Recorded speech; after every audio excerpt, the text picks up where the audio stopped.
तो आज हम करने वाले हैं यूरोप में राष्ट्रवाद का सेकंड पार्ट। जैसे कि कल हमने फर्स्ट पार्ट किया था तो उसमें बेसिक नॉलेज जो थी आप लोगों को दी गई थी, है ना। तो ध्यान से आज हम क्या करने वाले हैं बेटा, कुछ महत्वपूर्ण वर्ष। इतिहास में आपको पता ही होगा ना बेटा, क्या पता होगा आप लोगों को कि वर्ष जो होते हैं, जो साल जो होते हैं वो बड़े ही इम्पोर्टेंट होते हैं। कब क्या हुआ, कैसे हुआ, ये सारी बात हमें इतिहास में देखने को मिलती है। तो चलिए जितने भी महत्वपूर्ण वर्ष है मैं आप लोगों के सामने उनको लिखवा रहा हूँ, याद भी साथ के साथ हमें करेंगे। तो चलिए सबसे पहले बेटा हम शुरुआत करते हैं 1688 से। किससे बेटा? 1688 यानी 1688 में क्या हुआ था बेटा, एक नंबर में क्वेश्चन आता है बड़े बड़े लेवल के एग्जाम में भी। जब आप गवर्नमेंट जॉब की प्रिपरेशन करोगे वहां पर भी ऐसे क्वेश्चन आपको देखने को मिलते हैं। तो 1688 में क्या हुआ था बेटा? 1688 में बेटा क्या हुआ था, शानदार क्रांति हुई थी बेटा। कौन सी क्रांति हुई थी? शानदार क्रांति। ये कहाँ हुई थी बेटा? ये कहाँ हुई थी बेटा? ये हुई थी आपकी इंग्लैंड में। कहाँ हुई थी बेटे? इंग्लैंड में। इसको रक्तहीन क्रांति भी कहा जाता है। इसको क्या कहा जाता है? रक्तहीन क्रांति भी कहा जाता है। तो 1688 की क्रांति कहाँ हुई बेटे? इंग्लैंड में हुई। कहाँ हुई? इंग्लैंड में। उसके बाद है बेटा 1707 अपने आप में हमारे भारत के लिए भी महत्वपूर्ण बेटे है। जब आप लोगों ने प्रीवियस क्लास में पढ़ा होगा कि 1707 में औरंगजेब की मृत्यु हुई थी। औरंगजेब की मृत्यु हुई थी। यहाँ जो मुगल शासक का बेटे औरंगजेब है, वो आखिरी मुगल शक्तिशाली शासक था। वो मुगल शक्तिशाली, लेकिन उसके बाद भी थे। जब 1857 की क्रांति आपने पढ़ा होगा या आप मेरे से जब पढ़ोगे बीच में मैं आपको बताऊंगा, तो उसमें बहादुर शाह जफर द्वितीय मुगल शासक थे बेटा। अंतिम मुगल शासक भारत में थे। कौन थे बेटा? बहादुर शाह जफर द्वितीय, जो 1857 की क्रांति से रिलेट है। अब यहाँ 1707 जो डेट दी गई है बेटे, यहाँ पर क्या होता है? इस 1707 इस वर्ष में United kingdom of great Britain की स्थापना हुई थी बेटे। United kingdom of great Britain की स्थापना हुई थी बेटा। किसकी स्थापना हुई थी? ग्रेट ब्रिटेन की। United kingdom of great Britain की स्थापना हुई थी आपकी 1707 में। और भारत के हिसाब से क्या हुआ था बेटे? भारत में उस समय औरंगजेब की मृत्यु हुई थी। मैं लिख देता हूँ क्योंकि कभी न कभी आप लोगों के सामने ये क्वेश्चन आ सकता है। औरंगजेब की मृत्यु हुई थी बेटा, ठीक है। ये कौन सा शासक था बेटे? मुगल शासक था, ठीक है ना बेटा। कौन सा शासक था? ये मुगल शासक था। औरंगजेब की मृत्यु हुई थी बेटे 1707 में। इसके बाद 1756 ईस्वी में क्या हुआ था बेटा? इंग्लैंड और फ्रांस के बीच, किसके बीच बेटा? इंग्लैंड और फ्रांस के बीच युद्ध हुआ था बेटा। किसके बीच युद्ध हुआ? इंग्लैंड और फ्रांस के बीच युद्ध हुआ। और इस युद्ध को क्या कहा जाता है बेटा? सप्तवर्षीय युद्ध कहा जाता है इसको। सप्तवर्षीय युद्ध। सप्तवर्षीय युद्ध का मतलब क्या हुआ बेटा कि ये युद्ध 7 साल तक चला था। कितने साल तक चला था ये युद्ध? 7। यानी कि आपके सामने ये क्वेश्चन भी आ सकता है कि सप्तवर्षीय युद्ध का संबंध किन देशों से है? सप्तवर्षीय युद्ध का संबंध किन देशों से है? तो किन देशों से बेटा? इंग्लैंड और फ्रांस। इंग्लैंड और फ्रांस से ये रिलेटेड है बेटा। 7 साल तक युद्ध चला था, ठीक है। और 7 साल कितने हो जाएंगे बेटे इसके बाद में? अगर इसमें हम 7 साल ऐड कर दे तो 63। अरे कितना हो जाएगा बेटा? 76। तो इन दोनों के बीच में बेटे समझौता हो गया था, संधि हो गई थी। तो प्रश्न ये पूछा जाता है कि इंग्लैंड और फ्रांस के बीच जो संधि हुई वो कौन सी संधि थी, वो कौन सी संधि थी। तो प्यारे बच्चों हम क्या बताएंगे इसमें, सर वो पेरिस की संधि थी बेटा। कौन सी संधि थी, यानी कि ये 7 साल तक जो युद्ध जो चला इंग्लैंड और फ्रांस के बीच वो पेरिस की संधि एक ही होने की वजह से, जो पेरिस की संधि दोनों देशों के बीच में हुई, फिर इस युद्ध को आराम दिया गया, यानी युद्ध को समाप्त किया गया। उसके बाद बेटा 1769 नेपोलियन का जन्म बेटा, नेपोलियन का जन्म। देखिए बेटा 1668 में क्या हुआ, शानदार क्रांति, इंग्लैंड वालों ने शानदार क्रांति की, ठीक है। कब की, 1688 में। किसने बेटा, 1688 में। 8 to the 16 है ना, 8 और 8 है, 8 to the 16 यानी 8 की टेबल से रिलेटेड है हमारा ना, 8 to the 16। 1707 आपको पता ना, जेम्स वोड 007 है ना नंबर है भाई, 707 यानी 1707। 1707 में क्या होता, United kingdom of great Britain की स्थापना हुई थी बेटा। 1756 में क्या हुआ था बेटे, इंग्लैंड और फ्रांस के बीच, जिसको किस युद्ध से नाम जाना जाता है, सप्तवर्षीय युद्ध के नाम से जाना जाता है। अच्छा इसके बाद ये जो संधि की, किस संधि के तहत हुआ था बेटे युद्ध खत्म हुए। अब यहाँ से जिस नाम का मैं यहाँ लिख रहा हूँ, जिस नाम को बेटा, ये बड़ा ही इम्पोर्टेंट है, बड़ा ही अगर मोटिवेशन चाहिए तो आप इसके बारे में जितना पढ़ोगे उतना ही आपको मिलेगा। अब बेटे यहाँ पर 1789 फ्रांस की क्रांति क्या हुई थी बेटे, फ्रांस की क्रांति कब हुई आपकी, 1789 14 जुलाई, ठीक है ना, 14 जुलाई। अच्छा यहाँ पर मैं एक चीज और बता दूं बेटा, अमेरिका है ना, अमेरिका का नाम सुना होगा आप लोगों ने। अरे अमेरिका में संविधान लागू हुआ था बेटा इस वर्ष। अमेरिका में क्या हुआ था 1789 में, संविधान लागू हुआ। हमारे यहाँ भी तो संविधान लागू हुआ था ना बेटा, अरे हमारे यहाँ भी संविधान लागू हुआ था ना। कब हुआ था, 26 जनवरी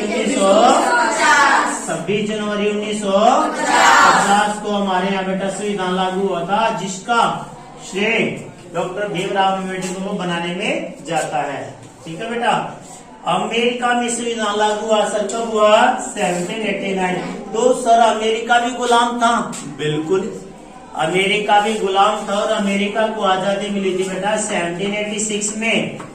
अमेरिका कब हुआ बेटा, सब करे 1786 में। कब आजाद हुआ अमेरिका, 1786 में। तो अमेरिका में संविधान कब लागू हुआ बेटा, 1789। देखो दो चीज आपको मैं बता रहा हूँ, जिस साल में जो चीज घटनाएं घटी इन वर्ल्ड या हमारे इंडिया में, मैं आप लोगों के सामने वो चीजें सारी की सारी रख रहा हूँ, ठीक है।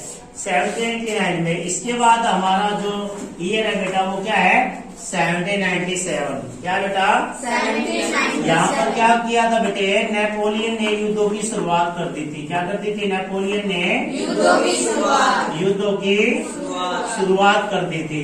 किससे की थी बेटा, इसने सबसे पहले इटली पर आक्रमण किया था। किस पे आक्रमण किया था बेटा, नेपोलियन कहाँ का शासक है, फ्रांस का शासक। कहाँ का शासक बेटा, कब जन्म हुआ इसका, 1769। युद्धों की शुरुआत कर दी बेटा, और 1804 में क्या बना, ये सम्राट बना बेटा। क्या बना, ये सम्राट। अब फ्रांस की क्रांति से HCS बेटे, मैं आप लोगों को देखो, आप स्कूल के बच्चे हो, 10th क्लास के बच्चे हो, लेकिन भविष्य में आप जिन एग्जाम में आप बैठोगे, गवर्नमेंट जॉब के बड़े बड़े एग्जाम होंगे, HCS यानी कि हरियाणा कमीशन का जो पेपर था बेटा, हरियाणा कमीशन आयोग जो पेपर लेता है, वहाँ HCS का पेपर हुआ था। उसमें आपकी फ्रांस की क्रांति से लेकर 1 प्रश्न आया था बेटा। फ्रांस की क्रांति से 1 प्रश्न आया था कि भाईचारे का संदेश कौन सी क्रांति से लोगों में पनपा था, तो फ्रांस की क्रांति से हुआ था बेटा, ठीक है। 1804 में क्या बना बेटा, सम्राट। नागरिक संहिता आई, वेरी वेरी इंपॉर्टेंट क्वेश्चन है। अगर आप बड़े पर्सन आप करना चाहते हो तो नेपोलियन की संहिता आपको याद होना चाहिए बेटे। नेपोलियन की संहिता यानी नेपोलियन की जो नागरिक संहिता थी ना, वो आप लोगों को पता होना चाहिए। नेपोलियन ने क्या किया था बेटा, आसान सी बात है, उसने जन्म पर आधारित विशेष अधिकार को क्या कर दिया, समाप्त कर दिया। क्या कर दिया बेटे, सीमा शुल्क अवरोधों को हटा दिया गया। सीमा शुल्क अवरोधों क्या कर दिया बेटा, हटा दिया गया। फ्रांस में एक नया तिरंगा झंडा चुना गया जिसने पुराने झंडे की जगह ले ली। शहीदों का गुणगान किया गया बेटा, देशभक्ति के नारे लगाए गए। ठीक है ना, अरे समझ में आ रही बात बेटा, ये आसान से पॉइंट आप लिख सकते हो। ठीक है, 1804 में क्या हुआ बेटा, ये सम्राट ने बना। आगे मैं इसको इरेज करता हूँ, फिर कुछ हमारे इम्पोर्टेंट ईयर्स और रहते हैं। अब इसके बाद क्या हुआ बेटा, 1815 में क्या हुआ था, वीना संधि। क्या हुआ था बेटे, 1815 में वीना संधि हुई थी। वीना शांति सम्मेलन जिसको हम जानते हैं, वीना शांति सम्मेलन। और इस सम्मेलन को लेकर मैंने फर्स्ट पार्ट में बताया था, इसकी मेजबानी किसने की थी बेटा, अरे मेजबानी किसने की थी इसकी, ऑस्ट्रेलिया के ड्यूक मैटरनिक ने। किसने की थी बेटे, ड्यूक मैटरनिक ने इसकी मेजबानी की थी। उसने आप लोगों को पता ही, उसने क्या कहा था कि जब फ्रांस जीतता है तो बाकी यूरोप को सर्दी जुकाम हो जाता है। किसने कही थी बात बेटा, मैटरिक ने। ठीक है, अच्छा यहाँ से एक प्रश्न और हो गया बेटा, जब फ्रांस की क्रांति हुई थी ना, तो लुईस 16वें का किसका शासन था, और उसको फांसी दे दी गई थी बेटा। फ्रांस की क्रांति के दौरान लुईस 16 को क्या दी गई थी, फांसी दी गई थी। 1815 हो गया बेटे, 1821 से। अब यूं तो नानी कहती है, नानी सुना होगा ना आप लोगों ने, अरे नानी होगी ना सबकी। नानी ने कहा, यूं तो नानी ने कहा कि 18 साल में तो लड़की की शादी होगी और 21 साल में लड़के की। लेकिन अब क्या कर दिया गया है, 21 वर्ष लड़की की शादी कर दी गई है। नानी ने क्या कहा कि 18 साल में लड़की की शादी और 21 साल में लड़के की शादी। तो यूनानी स्वतंत्रता संग्राम, यूनानी स्वतंत्रता संग्राम यानी कि यूनान के लोगों ने आजादी के लिए बेटा लड़ना कब शुरू कर दिया, 1831 में। और बेटा 1832 में, यानी 18 साल के लड़के के कितने दांत आ जाते हैं, 32 दांत आ जाते हैं। 18 साल के लड़के के कितने दांत आ जाते हैं, 32 दांत आ जाते हैं। जो 32 दांत आ गए ना, तो क्या हुआ बेटे, यूनान को आजादी भी मिल गई बेटा, यूनान को आजादी भी मिल गई, यूनान को आजादी मिली। कब मिले बेटा यूनान को आजादी, 1832। नानी ने क्या कहा कि 18 साल की लड़की होगी और 21 साल का लड़का, लेकिन हमारा कानून ये कहता है कि 21 साल की लड़की की शादी अब तय है ना, अब नहीं कर सकते हम। तो इसके बाद जो आपका बेटा इटली का एकीकरण, इटली का एकीकरण से रिलेटेड मैंने आप लोगों को कल भी बताया था। और इसका एकीकरण 1870 में हुआ था बेटा, 1870 में। इटली का एकीकरण कब हुआ था, 1870 में। 1870 में इटली का एकीकरण हुआ बेटा, और 1871 में जर्मनी का एकीकरण कब हुआ बेटे, जर्मनी का एकीकरण कब हुआ, 1871 यानी 1871। तो बेटा ये यूरोप इस फर्स्ट लेसन से अगर आप लोगों ने ध्यान से क्वेश्चन कर लिए तो बोर्ड के एग्जाम में हमारे सामने इनमें से 2 या 3 क्वेश्चन हमारे सामने आ सकते हैं बेटा। ठीक है, फिर इस चैप्टर में और क्या दिए गए बेटा, सिंबल्स दिए गए हैं। सिंबल्स का मतलब क्या बेटा, प्रतीक चिन्ह दिए गए हैं। ठीक है ना, जैसे तलवार, अगर हम तलवार निकाले तो किसकी तैयारी, मुकाबले की तैयारी। किसकी तैयारी बेटे, मुकाबले की तैयारी। इस प्रकार के जैसे टूटी हुई बेड़िया होती है ना हाथ में, टूटी हुई बेड़ियों से क्या हुआ, आजादी मिली। अरे बेड़ियां टूट गई तो क्या मिली हमें, आजादी मिली, है ना। तो उसमें कुछ है पॉइंट बेटे, जैसे नए सूर्य का सूत्रपात, ठीक है ना, नए युग की तैयारी, तलवार पर लिपटी जैतून की डाली, भाई आराम का, शांति की चाह। तो ये जो कुछ क्वेश्चन है ना, देखो अगर आपको बोर्ड में 80% प्लस स्कोर करना है तो बेटा इटली का एकीकरण, जर्मनी का एकीकरण, नेपोलियन की नागरिक संहिता, नेपोलियन के, और एक बेटा बाल्कन प्रदेशों में तनाव क्यों पनपा, बाल्कन प्रदेशों में, बाल्कन प्रदेशों में तनाव क्यों पनपा, क्यों पनपा।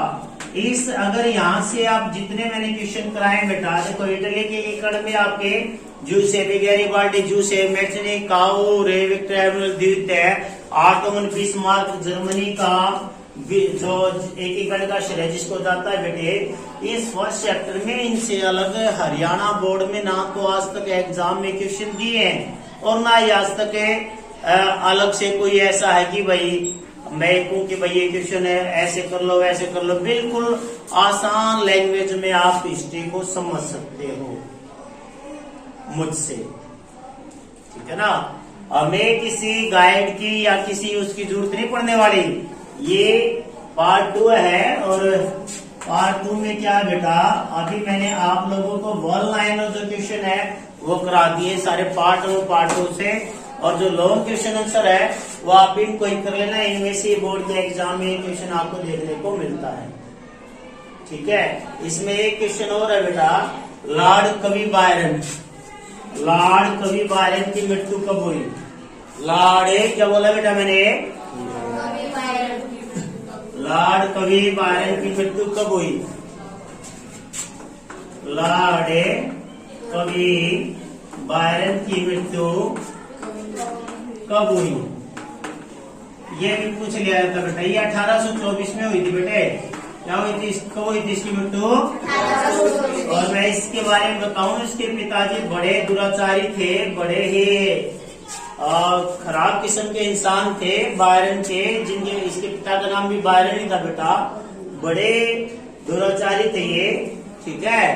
1788 में इसका जन्म हुआ था बेटे, 1788 में इसका जन्म हुआ था लॉर्ड कवि बायरन का, ठीक है।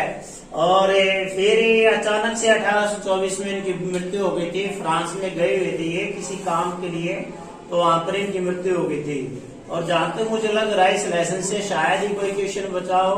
और अगर आपको वीडियो अच्छी लगी तो शेयर कीजिए, चैनल को सब्सक्राइब नहीं किया तो सब्सक्राइब कीजिए, लाइक कीजिए, कमेंट कीजिए कि हमारा प्रयास किस तरीके का है। और बच्चे जो हैं या बड़े लोग जो एग्जाम की तैयारी करते हैं, आधुनिक इतिहास जो पढ़ते हैं बेटा, ठीक है ना। इतिहास को 3 भागों में बांटा बेटा हमने हिस्ट्री को, प्राचीन भारत, मध्यकालीन भारत और आधुनिक भारत। इतिहास का पिता किसको कहा जाता बेटा, हेरोडोटस को। अरे किसको कहा जाता है इतिहास का पिता, हेरोडोटस को। जैसे कि आपका यूक्लिड, आपने नाम पढ़ा होगा यूक्लिड, ज्योमेट्री का, भाई मैथमेटिक्स में भी आप पढ़ोगे, ठीक है। ज्योग्राफी में आप पढ़ोगे अरस्तु को उसका पिता कहा जाता है, ज्योग्राफी में बायो का अलग से। इस तरीके से सबके पिता, मतलब कि जैसे कंप्यूटर का पिता चार्ल्स बेबेज को कहा जाता है, ऐसे इतिहास यानी इतिहास का जो सम्राट जिसको माना गया, किसको माना गया बेटा, किसको माना गया है, हेरोडोटस को। किसको माना गया बेटा, हेरोडोटस को, ठीक है। तो ओके, गुड बाय।